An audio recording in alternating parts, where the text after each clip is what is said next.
ಪಾದಯಾತ್ರೆಯಲ್ಲಿ ಮಳವಳ್ಳಿಯ ಮಾಜಿ ಶಾಸಕ ಅನುದಾನಿ ಅವರು ನಮ್ಮ ಜೊತೆ ಇದ್ದಾರೆ. ಅವ್ರನ್ನ ಮಾತನಾಡಿಸುವಂಥ ಪ್ರಯತ್ನ ಮಾಡೋಣ.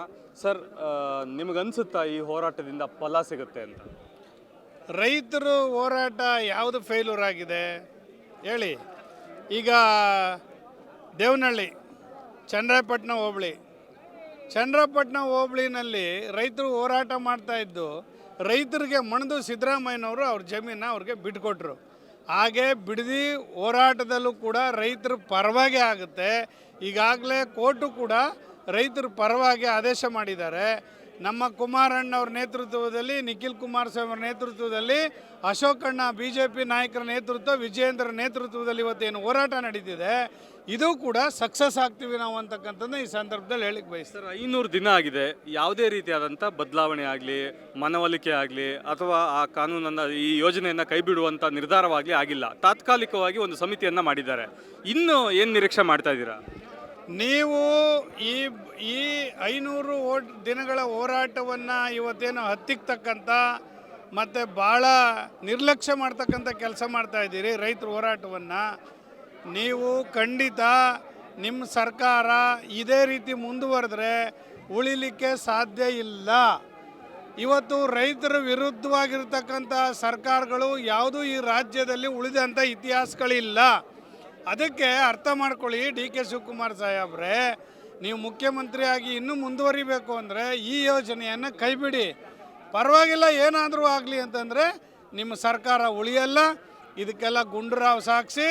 ಇದಕ್ಕೆ ಅನೇಕ ರೈತರ ವಿರೋಧಿಗಳ ಸರ್ಕಾರಗಳು ಬಿದ್ದಿರೋದೇ ಸಾಕ್ಷಿ ಅಂತಕ್ಕಂಥದ್ದು ಈ ಸಂದರ್ಭದಲ್ಲಿ ಹೇಳಿ. ಇದೇ ಕ್ಷೇತ್ರದ ಅಂದರೆ ಇದೇ ಜಿಲ್ಲೆಯ ಮುಖ್ಯಮಂತ್ರಿಗಳಿದ್ದಾರೆ, ಇದೇ ಕ್ಷೇತ್ರದಿಂದ ಮಂತ್ರಿಗಳಿದ್ದಾರೆ. ಈಗಲೂ ನಂಬಿಕೆ ಇದೆಯಾ ನಿಮಗೆ ಯೋಜನೆ ಕೈ ಬಿಡ್ತಾರೆ ಅಂತ? ಯಾಕೆ ಮಂತ್ರಿಯಾಗಿ ಸರ್ಕಾರ ಇದ್ದುಬಿಟ್ರೆ ಏನು ರೈತರನ್ನ ಏನು ಕೊಂಡ್ಕೊಳ್ಳೋಕ್ಕೆ ಸಾಧ್ಯ ಅಂತ ಅಂದ್ಕೊಂಡಿದ್ದಾರಾ? ಇದು ಸಾಧ್ಯ ಇಲ್ಲ ಸರ್.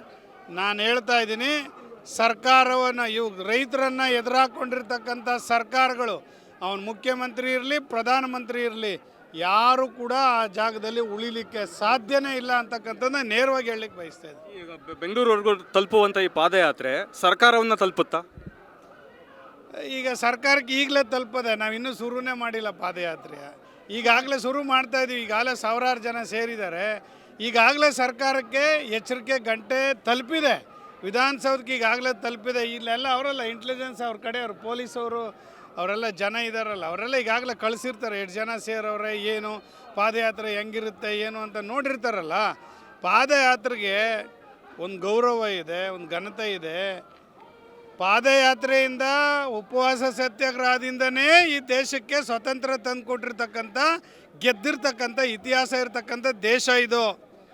ಈ ಪಾದಯಾತ್ರೆಯನ್ನೇನಾದರೂ ನೀವು ನೆಗ್ಲೆಕ್ಟ್ ಮಾಡಿದ್ರೆ ಖಂಡಿತವಾಗ್ಲೂ ನಿಮ್ಮ ಸರ್ಕಾರನೂ ಬಿದ್ದೋಗುತ್ತೆ. ಅದಕ್ಕೆ ನೀವು ಯೋಜನೆಯನ್ನು ಬೆಳೆಸ್ಬಿಟ್ರೆ ನಿಮ್ಮ ಸರ್ಕಾರ ಉಳ್ಕೊಳ್ಳುತ್ತೆ.